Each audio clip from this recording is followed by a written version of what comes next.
નમસ્કાર, ગુજરાત ન્યૂઝમાં આપનું સ્વાગત છે અને કરંટ ટોપિક સાથે હું છું માલવી.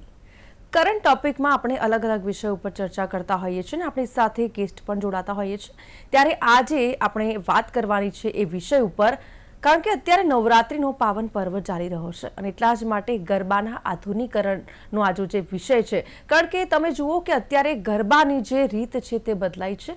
અત્યારે જે રીતે આધુનિકીકરણ જોવા મળી રહ્યું છે, ગરબાની અંદર તમે જોશો નવરાત્રિ છે એમાં અંબાનો છે, આદ્યાશક્તિ છે, તેમનો આ પર્વ છે, તેમની આરાધના કરવાનો આ ભક્તિ શક્તિ અને આરાધનાનો આ પર્વ છે. પરંતુ અત્યારે નવરાત્રિને લઈને અત્યારે લોકોનું લુકઆઉટ બદલાયો છે. કારણ કે જે રીતે આજની પેઢી છે ગરબા ગાવા માટે પાર્ટી પ્લોટની અંદર જાય છે, ક્લબની અંદર જતી હોય છે, ત્યારે ચોક્કસપણે કહી શકાય. કારણ કે પહેલાના સમયમાં તમે જુઓ શેરી ગરબા થતા અને સોસાયટીઓની અંદર પણ ગરબા થતા અને લોકો ક્યાંય બહાર જતા નહીં, સોસાયટીની અંદર શેરી ગરબા કરતા. પરંતુ અત્યારે સમય બદલાયો છે, સમયની સાથે સાથે ગરબાનું જે રૂપ છે તે પણ બદલાતું જોવા મળી રહ્યું છે. ત્યારે જે પ્રમાણે ન માત્ર રાજકોટની અંદર ક્લબમાં જે વિડીયો વાયરલ થયો છે, બોલિવૂડ ગરબા સાથે કહેવાય ને કે એ રીતના ગરબા વગાડવામાં આવતા હોય છે, પરંતુ દરેક જગ્યાએ તમે જુઓ પાર્ટી પ્લોટની અંદર જે નવરાત્રિમાં માતાજીની આરાધના કરવામાં આવતી હોય છે એને લઈને નવરાત્રિ મનાવવામાં આવતી હોય છે. પરંતુ અહીંયા કંઈક અલગ જ જોવા મળતું હોય છે. બોલિવૂડ સોંગ્સ પર જે નવરાત્રિ છે તે કરવામાં આવતી હોય છે, ત્યારે ચોક્કસપણે કહી શકાય કે અહીંયા પરિવર્તન દેખાઈ રહ્યું છે, ગરબાનું આધુનિકીકરણ જોવા મળી રહ્યું છે. તો એ જ વિશે ચર્ચા કરવી છે કે આખરે ગરબાનું આધુનિકીકરણ છે એ શા માટે થઈ રહ્યું છે, અને એ વિશે ચર્ચા કરવા માટે આપણી સાથે જોડાઈ ચૂક્યા છે ગેસ્ટ પેનલમાં ડોક્ટર પુરુષોત્તમ પીપરિયા, જેઓ સર્વગ્રાહી સમીક્ષક છે. આપનું સ્વાગત છે ગુજરાત ન્યૂઝ કરંટ ટોપિક કાર્યક્રમની અંદર. સાથે આપણી સાથે છે યુથ રિપ્રેઝેન્ટેટિવ આયુષ રાવ. આપનું પણ સ્વાગત છે ગુજરાત ન્યૂઝના કરંટ ટોપિક કાર્યક્રમની અંદર. જે રીતે આયુષ, સૌથી પહેલા આપની પાસે આવું છું, કારણ કે અત્યારે તમે જુઓ કે ટ્રેન્ડ બદલાયો છે, ગરબા લોકો ગઈ રહ્યા છે, પરંતુ એક અલગ ફેશન જોવા મળી રહી છે, ગરબાનું પણ એક અલગ સ્વરૂપ જોવા મળી રહ્યું છે. કઈ રીતે જોઈ રહ્યા છો આપ? હું સૌથી પહેલા તો પોતાના પર્સપેક્ટિવ કરતા યુથનું પર્સપેક્ટિવ આગળ મૂકવા માંગીશ. જો જી. યુથનું પર્સપેક્ટિવ આ વસ્તુ પર એક નિષ્ઠતાથી ના કહેવાય, ઓબ્જેક્ટિવિટી સાથે આપણે, કન્ફર્મિટી સાથે આપણે યુથનું પર્સપેક્ટિવ ના મૂકી શકીએ. કેમ કે આજે ગરબા મોડર્ન રીતે થઈ રહ્યા છે, જે ગરબાનું કમર્શિયલાઇઝેશન થઈ રહ્યું છે, આ વસ્તુમાં યુથના બે પર્સપેક્ટિવ છે. પહેલો પર્સપેક્ટિવ છે એક બિઝનેસ માઇન્ડના તરીકે, જેમ કે આપણે ગુજરાતી લોકો છે, આપણને ધંધો કરવો ખૂબ ગમે. તો એઝ અ યુથ મેં નોટિસ કર્યું છે કે જેટલા ઘણા બધા યંગ લોકો છે, એ આ જે આખું કલ્ચર છે કે તમે પાર્ટી પ્લોટમાં ગરબા કરાવો, ક્લબમાં ગરબા કરાવો, મોટા મોટા આર્ટિસ્ટને બોલાવો, એ બધું કરીને એ લોકો એને એક ઓપોર્ચ્યુનિટીના તરીકે જોવે છે અને એ ઓપોર્ચ્યુનિટીના થ્રુ એ લોકો એમનું બિઝનેસ કરે છે અને એમનો ધંધો કરે છે, જે આઈ ડોન્ટ થિંક સો એક ખરાબ પર્સપેક્ટિવ છે. પણ બીજો પર્સપેક્ટિવ છે, અને મારો પર્સનલ ઓપિનિયન પણ આ વસ્તુ પર આ જ છે કે ગરબા, જેમ ગુજરાતમાં કલ્ચર છે ગરબાનું, ગરબા એક બહુ જ સ્પિરિચ્યુઅલ વસ્તુ છે. તમે ઈશ્વર સાથે, માં અંબા સાથે જોડાવાના પ્રક્રિયાના થ્રુ જઈ રહ્યા છો. That is what garba is for me. અને ઘણા બધા યુથનો પણ આ પર્સપેક્ટિવ છે. જેમ તમે કીધું, પહેલા આપણે સોસાયટીમાં, પહેલાના ટાઈમમાં શેરી ગરબા થતા હતા. લોકો પોતાની કમ્યુનિટીઝના સાથે મળીને આરતી કરતા હતા, આરાધના કરતા હતા અને ગરબા કરતા હતા. આ વસ્તુ હવે તમે પાર્ટી પ્લોટ્સમાં જે બધા ગરબા થતા હોય યુઝ્યુઅલી, એમાં આ વસ્તુ બહુ રેરલી જોવા મળશે. તો થાય એવું હું તમને જણાવું છું કેવી રીતનું થાય. આમ 7:30 આસપાસ ગરબા ચાલુ થાય. 7:30 આસપાસ ગરબા ચાલુ થાય તો પહેલા જ આરતી થાય. આરતી અટેન્ડ કરવા કોઈ નહીં જાય, અને જે લોકો જશે એ શૂઝ પહેરીને જશે, લેધરનો બેલ્ટ હશે, લેધરનું વોલેટ હશે.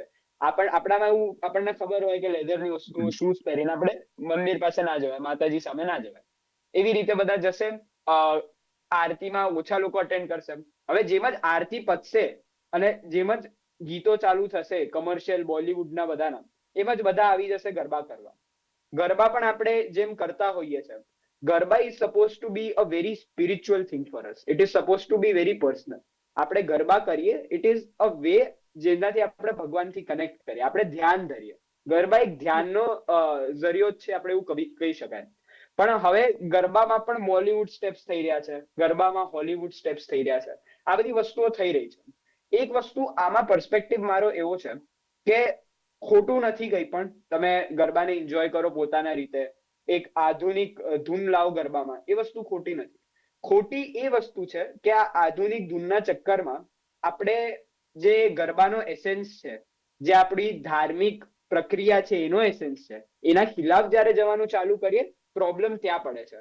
અને એનું હું તમને બે મેઇન કારણો છે એ વસ્તુના. પહેલું કારણ એ છે કે અમારી જે જનરેશન છે એ લોકોને આપણી પ્રક્રિયાઓ, આપણી ધાર્મિક વસ્તુઓની એટલી અન્ડરસ્ટેન્ડિંગ છે જ નહીં કે આપણે હિસ્ટ્રીમાં કેવી રીતે આપણે પૂજા કરતા હતા. નવરાત્રીની જે સ્ટોરી છે કે આપણે માતાજી 9 રાત કોન્સ્ટન્ટલી લડ્યા, એ બધી સ્ટોરીઝ આપણને ખબર જ નથી. આપણા કલ્ચરના વિશેની જ્ઞાન, આપણા વેદિક સ્ક્રિપ્ચર્સ, આ બધી વસ્તુઓને વિશે અમને નોલેજ છે નહીં અને અમને કોઈએ કીધું પણ નથી. હવે આ લેક ઓફ નોલેજના કારણે જે સ્પિરિચ્યુઅલ એસ્પેક્ટ છે એ સ્પિરિચ્યુઅલ એસ્પેક્ટ નથી રહેતો. બીજી વસ્તુ, સોશિયલ મીડિયાનો જે રોલ છે આમાં એ બહુ જ ડીપ છે.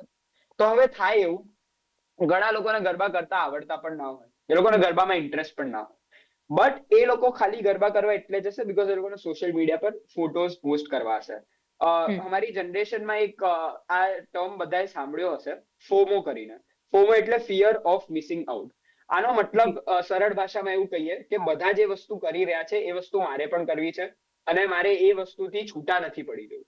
હવે આ જે ફિનોમિનન છે આ બહુ સાયકોલોજીકલ ફિનોમિનન છે અને સોશિયલ મીડિયાના કારણે સાયકોલોજીકલ ફિનોમિનન બહુ એક્સાસેબેટ થઈ ગયો છે, જેના કારણે બધાએ ગરબામાં જવું છે, જઈને ગરબા નથી કરવા, ફોટા પાડવા છે. હવે જે રાજકોટમાં જે ઇન્સિડન્ટ થયો કે ક્લબમાં બધા હોલીવુડ ને બોલીવુડ મ્યુઝિક વાગે છે. હવે વસ્તુ ખબર છે કેવી છે, આપણા અમદાવાદમાં આ વસ્તુ ઘણી રેગ્યુલરલી થતી હોય છે. લોકો નોટિસ નથી કરતા, લોકો રિપોર્ટ પણ નથી કરતા, જેની મને ઘણી નવાઈ છે. અમદાવાદમાં હોલીવુડ મ્યુઝિક વાગે છે, બોલીવુડ મ્યુઝિક વાગે છે, મેલા ચાવ વાગે છે, જે એક ઇટાલિયન સોંગ છે, આ બધું ચાલતું જ હોય છે. રાજકોટમાં વસ્તુ નોટિસ કરવામાં એટલે આવી છે કેમ કે રાજકોટમાં એક સર્ટન લેવલનો ગરબા સાથેનો ટ્રેડિશનલ લિંક હજી સુધી એક્ઝિસ્ટ કરે છે, જે એક પહેલી વસ્તુ તો ઘણી સારી વસ્તુ છે. બીજી વસ્તુ, જ્યારે તમે હિન્દી સોંગ્સ ને ઇંગ્લિશ સોંગ્સ ને કમર્શિયલ સોંગ્સ ગરબામાં વગાડો છો, આઈ થિંક એ વસ્તુ, પહેલી વસ્તુ, અગર કોઈ માણસ આવીને એવું કહે કે વસ્તુ ટોટલી ખોટી છે તો that is not acceptable. I think કે બધા સાથે એક ફ્રીડમ હોય, એક ઓટોનોમી હોય, એ ફ્રીડમ ને ઓટોનોમીના હિસાબે તમે કરી શકો તમને જે ગીત પર કરવા છે ગરબા, એમાં કઈ વાંધો નથી. તકલીફ ત્યારે પડે છે જ્યારે આ બધા જે બોલીવુડ સોંગ્સ છે, હોલીવુડ સોંગ્સ છે, તમે એવી રીતે યુઝ કરો છો, તમે એવી રીતે એમનું મેશઅપ કરો છો જેનાથી એક certain level of cultural disrespect આપણને થાય. હવે ઘણા બધા એવા સોંગ છે જે તમે હિસ્ટ્રીથી જોવા જાઓ, આપણા જે એન્સેસ્ટર્સ છે એ લોકોએ માતાજીને પૂજવા માટે એ બધા ભજનો, એ બધા ગીતોનો રચનાત્મક કરી હતી. હવે એ બધા ગીતોની જે સેન્ટિમેન્ટ હોય માણસો માટે, જે લોકોને કલ્ચરના વિશે ખબર છે, મને અગર કલ્ચરના વિશે ખબર હશે તો ઘણા બધા એવા ગીતો હશે, જે બધા ગીતોનો મને સ્પિરિચ્યુઅલ બેકગ્રાઉન્ડ ખબર હશે કે મારી પેઢીથી પેઢીએ એ ગીતો ગાયા છે, એ ભજનો ગાયા છે, એ એમની માતાજીની શ્રદ્ધા માટે ગાયા છે. હવે જ્યારે એ ગીતનું હું કોઈ એવા બોલીવુડ ગીત સાથે મેશઅપ કરી દઉં, જે મેશઅપ એવા સોંગ સાથે થયું છે જે સોંગ તમે એવું કહી શકો સારું સોંગ નથી, સોબર સોંગ નથી, એવા સોંગ સાથે જ્યારે હું મારા ભજનોનું, જે મારી પેઢીથી પેઢી બધા સાંભળતા આવ્યા છે, જે પૂછતા આવ્યા છે માતાજીની, જેનાથી મારી શ્રદ્ધા અને પર્સનલ સેન્ટિમેન્ટ્સ રિલેટેડ છે, તમે જ્યારે એનું મેશઅપ કરો છો ત્યારે it becomes very disrespectful towards the culture of not just Gujarat but towards the culture of our own religion. Yes. અને આપણી સાથે આપણી સાથે પુરુષોત્તમભાઈ પણ જોડાયા છે, આપણે એમનો વ્યૂઝ પણ લઈશું. જે રીતે અત્યારે ગરબા ગવાઈ રહ્યા છે, આપણે બંને પાસાઓને ખૂબ જ સમજવા જરૂરી છે, કારણ કે ચોક્કસથી જે રીતે અત્યારે યંગસ્ટર્સ વિચારી રહ્યા છે, જે રીતે અત્યારે ગરબા ગાઈ રહ્યા છે, પરંતુ આ બધાની વચ્ચે એ પણ સમજવું જરૂરી છે કે શું આ પહેલી વાર બન્યું છે કે નવરાત્રીમાં આવા ગીતોનો ઉપયોગ થયો હોય? પુરુષોત્તમભાઈ, શું કહેવું છે? કઈ રીતે જોઈ રહ્યા છો આપ આ ગરબા જે પરિવર્તન, જે આધુનિકીકરણ જોવા મળી રહ્યું છે તેને લઈને? જી બેન, પહેલા તો એ છે કે ગરબા, રાસ અને નૃત્ય એ અલગ પાડવું જોઈએ. ગરબા છે એ માતાજીની સ્તુતિ છે. આ 9 દિવસના નોરતા છે એ માતાજીની સ્તુતિ માટે છે. એટલે અમુક વર્ગ એ કરે જ છે. શેરીના જે ગરબાઓ થાય છે એ માતાજીની સ્તુતિ છે, મંદિરોમાં ગરબા થાય છે એ માતાજીની સ્તુતિ છે.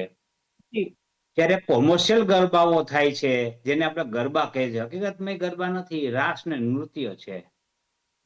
એટલે એને ગરબાની વ્યાખ્યામાં લેવું જોઈએ નહીં, કારણ કે એને અને મારી દ્રષ્ટિએ માતાજીની સ્તુતિને ઘણો ડિફરન્સ છે બે વચ્ચે. એટલે આ મનોરંજન માટે એક વર્ગ આવે છે, જે નાચગાન કરવા માટે, જે આ બધા જેને આપણે 1980 ના દાયકામાં ડિસ્કો ગરબા કહેતા. એટલે આ ડિસ્કો ગરબા કલ્ચર છે. એટલે એમાં ફિલ્મી ગીતો ને બધું વાગે જ છે, અને લોકો 9 દિવસ સુધી એની મજા લે છે. એ એક વર્ગ છે કે જે એ કરે છે, એને માતાજી સાથે જોડવા જોઈએ નહીં. માતાજીના ગરબા જે ગવાય છે ત્યાં આ પ્રકારનું કલ્ચર નથી. ત્યાં માતાજીના માત્ર એ સિવાય કશું હોતું નથી, માત્ર માતાજીના ગરબા ગવાય છે. એટલે મારી દ્રષ્ટિએ એમાં જો કોઈ વલ્ગર સિવાયના કોઈ સોંગ વાગતા હોય પિક્ચરના કે એવા, તો એની મોજ મસ્તી છે, એમાં હું કામ પડવું જોઈએ. એટલે કોઈ પણ ધર્મને આડમાં લઈ અને લોકોને મનોરંજનને દાબી શકાય નહીં, કારણ કે ક્યારેય એવું નથી કે ધર્મ છે એને ફરજિયાતપણે કોઈ પણ બાબતમાં ધર્મ લગાડી અને મારી દ્રષ્ટિએ કોઈની ઉપર સંકુચિતતા લાવી શકાય નહીં. એટલે જે ડિસ્કો ગરબા, એટલે કે આ જે બધા ગરબા થાય છે, ગરબા નહીં પણ રાસ થાય છે, તો એની મોજ મજા છે, આવકાર્ય છે, એ એનો પ્રશ્ન છે. અને માતાજીના ગરબા કરે છે એ ભક્તિથી કરે છે, એનો પ્રશ્ન. બે વર્ગ જુદા છે, બેને ભેગા ન કરાય. ચોક્કસથી. આયુષભાઈ, જે રીતે અત્યારે સોશિયલ મીડિયા ટ્રેન્ડ ચાલી રહ્યો છે, બોલિવૂડ મૂવીઝ, તો આ મોડર્નાઇઝેશન છે એને પ્રોત્સાહન આપી રહ્યું છે સોશિયલ મીડિયા, અને ખાસ કરીને બોલિવૂડ મૂવીઝ એ પ્રોત્સાહન આપી રહ્યું છે આ ગરબાને? 100%. આઈ થિંક સોશિયલ મીડિયા અને બોલિવૂડ આ વસ્તુમાં બહુ જ મેજર રોલ પ્લે કરે છે. એક તો પહેલા સોશિયલ મીડિયાની વાત કરું. મેં જેમ પહેલા પણ કીધું હતું કે આ જે ફોમોનું કલ્ચર છે, કે બધા જે વસ્તુ કરી રહ્યા છે એ વસ્તુ મારે પણ કરવી છે, એ એક તો કલ્ચર છે. બીજી વસ્તુ, સોશિયલ મીડિયા પર ઘણીવાર થાય એવું કે લોકો ખાલી થોડું અટેન્શન માટે, કે મારી એન્ગેજમેન્ટ વધે યા મારા વ્યૂઝ વધે, એના માટે એ લોકો ઘણા બધા ટ્રેન્ડ્સ નવા લાવે, કે નવા પ્રકારના ગરબા શોધી લીધા, યા પછી નવા પ્રકારના આપણે બોલિવૂડના ગીતો સાથે મેશઅપ કરી દીધું. ત્યાં બોલિવૂડનો રોલ આવે. આઈ થિંક એમાં તકલીફ ખબર છે શું છે આ વસ્તુમાં? તકલીફ એ છે કે ગરબાનો જે ઓરિજિનેશન જેમ હતો, જેમ પુરુષોત્તમ ભાઈએ કીધું કે ગરબા એક સ્તુતિ છે, આ બધું જે છે એ રાસ ને રમત છે. ગરબાનો જે ઓરિજિન હતો, ગરબા શબ્દ ક્યાંથી આવ્યો? ગરબા શબ્દ ગર્ભમાંથી આવ્યો. ગર્ભનો મતલબ વૂમ્બ. વૂમ્બ દેખાડે કે, અને આપણે ગોળ કેમ ફરીએ? કેમ કે આપણે એક સાયકલ ઓફ લાઈફ દેખાડીએ છીએ, આપણે ફેમિનિનિટી દેખાડીએ છીએ, એટલે આપણે માતાજીને પૂજીએ છીએ. આપણે ઓરતોને એક ઇજ્જતવાળા સ્થાન ઉપર મૂકીએ છીએ, એક પેડેસ્ટલ ઉપર મૂકીએ છીએ. એ ગરબાનો ઓરિજિન હતો, ત્યાંથી ગરબા આપણે ગુજરાતમાં આવ્યું હતું. હવે એ આખો જે મતલબ છે ગરબાનો, એ ખોવાઈ જાય છે. જે ટ્રેડિશનલી ગામમાં ગરબા થાય છે, અને મારા જેટલા પણ યુથ ફ્રેન્ડ્સ મને જોઈ રહ્યા છે હમણાં બોલતા, એમને હું સજેસ્ટ કરીશ કે ગરબા કરવા એકવાર તમારું જે ગામ હોય, યા તમારા ફ્રેન્ડનું કોઈ પણ ગામ હોય, ગામમાં જઈને એકવાર ગરબા જો, એ લોકો કેવી રીતે ગરબા કરતા હોય છે. એ લોકો ગરબા એકદમ સરળ ઇન્સ્ટ્રુમેન્ટ્સ આપણે જેમ હોય, જેમ આપણે ટ્રેડિશનલ રૂરલ ગુજરાતના ઇન્સ્ટ્રુમેન્ટ છે એમનાથી કરે, અને એ લોકો ગરબા માતાજીના અરાઉન્ડ કરે, ચોકના અરાઉન્ડ કરે. આપણે ગરબા શૂઝના અરાઉન્ડ કરીએ, શૂઝ મૂકીને બધા ગરબા ગોળ ગોળ ફરે છે. આપણે પૂજીએ છીએ માતાજીને, આપણે પૂજીએ છીએ શક્તિને, એ નથી થતું. અને બીજી વસ્તુ, ગરબામાં એક બહુ જ ગુજરાતમાં ઓરિજિનેટ થયેલું બહુ જ સારું કલ્ચર છે, જેમાં આપણે પાણીના પોટ્સ માથે મૂકે, જેટલી પણ સ્ત્રીઓ હોય, અને પોટ્સ માથે મૂકીને છેક સુધી લઈ જાય અને ગરબા કરે. પછી એ જે પોટ્સ હોય, એ જેટલા પુરુષો હોય, એ લોકો મૂકીને આવે છેક સુધી રાતે ગામમાં જઈને. આ જે કલ્ચર છે, આ કલ્ચર આપણા શ્રદ્ધાને, આપણા ધર્મને અને આપણી સ્તુતિને બહુ જ સારી રીતે દર્શાવે છે. જ્યારે તમે એકવાર આ સ્પિરિચ્યુઆલિટીનો મતલબ સમજો, અને તમે એકવાર ગામમાં જઈને એક્સપિરિયન્સ પણ કરશો, ત્યારે તમને ખબર પડશે કે આ જે વસ્તુ છે, આ વસ્તુ બહુ ડીપ છે. અને તમે આ વસ્તુને પાછું એક્સપિરિયન્સ કરવા માંગશો ઓવર લેટ્સ સે બોલિવૂડના જે ગરબા થાય છે, હોલિવૂડના જે બધા મિક્સ સોંગ થઈ રહ્યા છે, અને સોશિયલ મીડિયા પર તમે ટ્રેન્ડ્સ કરી રહ્યા છો. આ બધી વસ્તુઓના ઉપર અગર આપણને મૂવ કરવું હોય તો આપણને આપણું રિયલ કલ્ચર એકવાર તો અનુભવ કરવું જ પડશે. જી જી પરસોત્તમભાઈ, આયુષભાઈએ ખૂબ સરસ વાત કરી છે. અગાઉ પણ એમણે કહ્યું કે આજની જે યુવા પેઢી છે, આજની જે જનરેશન છે, એમને પરંપરાગત જે ગરબા છે તેનું મહત્વ ખબર જ નથી. કારણ કે એમને એ કથાઓ ખબર નથી, આપણા નવરાત્રીને લઈને કોઈ જ નોલેજ નથી, અને એના જ કારણે કદાચ આ બની રહ્યું છે. શું લાગી રહ્યું છે, શું યુવાનો પરંપરાગત ગરબાનું મહત્વ જાણે છે ખરા?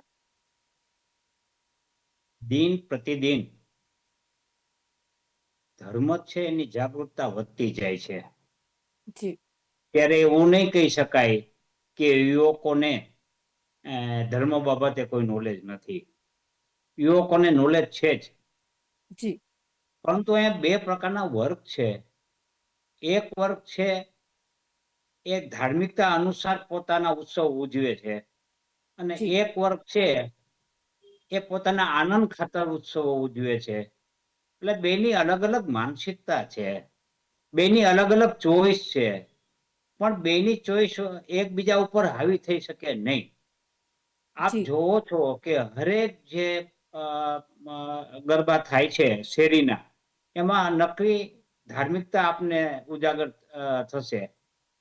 જ્યારે જે આ ડિસ્કો ગરબા જે જૂના નામ પ્રમાણે આપણે કરીએ, તો એમાં રાસ ને ફિલ્મી સોંગ્સ ને વેશભૂષા ને ડ્રેસ ને ગાયકો ને અનેક પ્રકારના મનોરંજન, ખાણીપીણી સહિતના અનેક પ્રકારના મનોરંજનો પીરસવામાં આવતા હોય છે.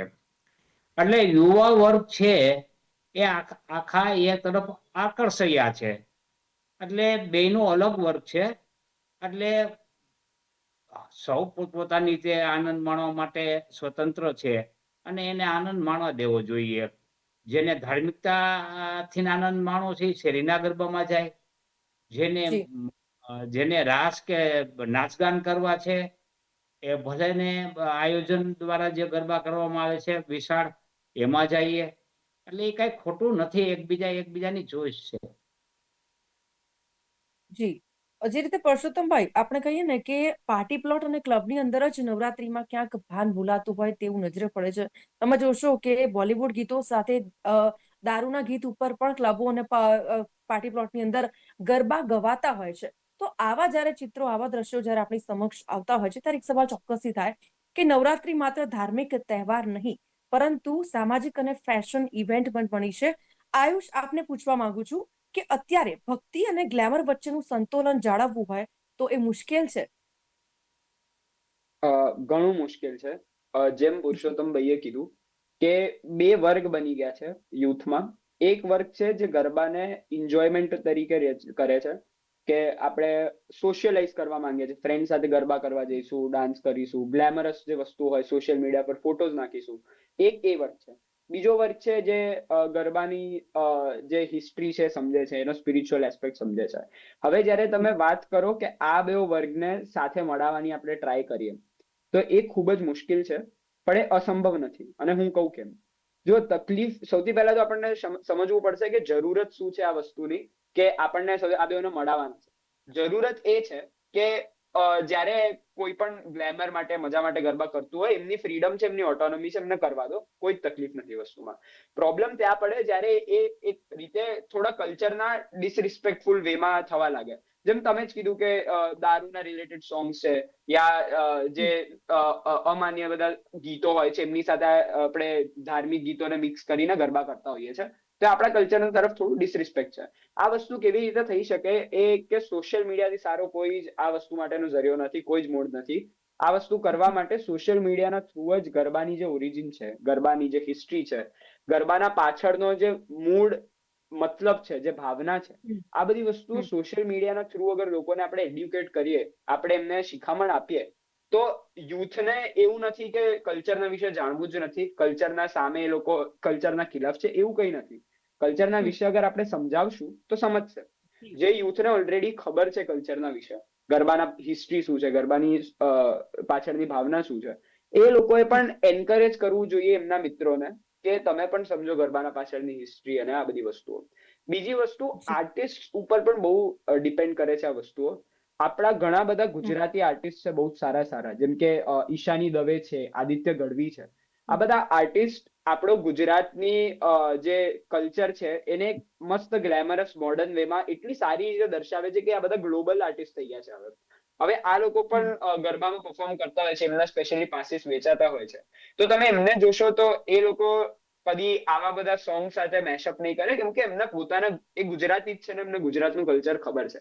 હવે જ્યારે પણ કોઈ પણ આર્ટિસ્ટ પરફોર્મ કરતું હોય તો આઈ થિંક એ ઓર્ગેનાઇઝર જે હોય ગરબા ઇવેન્ટના, યા પછી જે લોકો હોય એમનો કર્તવ્ય બને છે, એમની ફરજ બને છે કે એમને સમજાવે કે આવા બધા ગીતો ઉપર મેશઅપ ના કરીએ તો સારું રહેશે. તો આઈ ગેસ આ વસ્તુ ઓર્ગેનાઇઝર જે છે અને જે લોકો છે એમના હાથમાં છે કે તમે આર્ટિસ્ટને સમજાવો કે તમે આ બધા સોંગ ના કરી શકો. અને જ્યાં વસ્તુ છે બોલિવૂડ ગીતોની અગર વાત કરું તો બોલિવૂડ ગીતોના મારો પર્સનલ પર્સપેક્ટિવ એવો છે, હું બોલિવૂડ ગીતોના ખિલાફ નથી કરવામાં. બોલિવૂડ ગીત તમે રાખી શકો છો, કોઈ તકલીફ નથી, પણ તમે કયા પ્રકારના બોલિવૂડ ગીત રાખો છો, તમે એ શેની સાથે મેશઅપ કરો છો, એ બહુ જ મેટર કરે છે. અગર તમે કોઈ અસભ્ય બોલિવૂડ ગીત છે જે મદિરા ને આ બધાની વાતો કરતું હોય છે, એને તમે મેશઅપ કરી દો આપણા જે હિસ્ટોરિકલ ગરબા છે, જેમની પેઢી દર પેઢી ભાવના હોય છે લોકોની જેમના માટે, તો પછી એ એક રિલીજિયસ ડિસરિસ્પેક્ટ વાળા ગ્રાઉન્ડ પર જતું રહે છે, જે ખોટી વસ્તુ છે. તો આઈ થિંક આવી રીતે આપણે થોડું હાર્મોનાઇઝ કરી શકીએ, આજે બે સાઇટ્સ એમને થોડી હાર્મોનાઇઝ કરી શકીએ અને લોકોને આપણે શિખામણ આપી શકીએ આપણા પોતાના કલ્ચર વિશે. ચોક્કસથી પરસોત્તમભાઈ, આપને છેલ્લો સવાલ પૂછવા માંગુ છું કે જે રીતે આયોજકો દ્વારા આયોજન કરવામાં આવતું હોય છે, તો હવે આ આયોજકો છે તો તેમના દ્વારા હવે પવિત્રતા જાળવવી હોય તો શું કરી શકાય? ટૂંકમાં જવાબ આપશો. મારી દ્રષ્ટિએ જે કોઈ આયોજકો છે તેમણે એક વલ્ગર સોંગ ન વગાડવા જોઈએ અને અતિ ટૂંકા કપડા પહેરે એવું ન હોવું જોઈએ, અતિ ટૂંકા. બાકી આયોજકો બીજું તો એની ઉપર શું પાબંદી લાગી શકે, બીજું કે એનો વર્તન વ્યવહાર છે એ ઓકે હોવો જોઈએ, એની ઉપર ચાંપતી નજર રાખવી જોઈએ, બહેનોની સુરક્ષા થાય એની ઉપર ચાંપતી નજર રાખવી જોઈએ. આ બધી આયોજકોએ યોગ્ય પગલા લેવા જોઈએ, પણ એના મનોરંજનની ઉપર પાબંદી ન હોવી જોઈએ. પણ સામાજિક ઢાંચાને અનુકૂળ હોવું જોઈએ. જી ચોક્કસથી. પરસોત્તમભાઈ અને આયુષભાઈ, આ બંને અમારી સાથે જોડાયા બદલ આપનો ખૂબ ખૂબ આભાર. Thank you very much. Thank you. તો જે રીતે નવરાત્રિની અંદર આપણે જ્યારે માતાજીની આરાધના કરતા હોઈએ છીએ, મા જગદંબાની આરાધના કરતા હોઈએ છીએ, ત્યારે ચોક્કસથી બંને પાસાને આપણે સમજ્યા કે ભાઈ યંગસ્ટર્સનું શું કહેવું છે, અને સાથે સાથે અત્યારે જે રીતે નવરાત્રિની અંદર ગરબા ગવાઈ રહ્યા છે, પરંતુ આપણે એ પવિત્રતા જાળવવી પણ એટલી જ જરૂરી બની જાય છે, જે રીતે આપણે બસ કેટલાક નિયમો પાળવાના છે અને માતાજીની આરાધના કરવાની છે. તો હાલ કરંટ ટોપિકમાં બસ આટલું જ. ફરીથી મળીશું નવા વિષય સાથે, પરંતુ અત્યારે મને આપશો રજા. નમસ્કાર.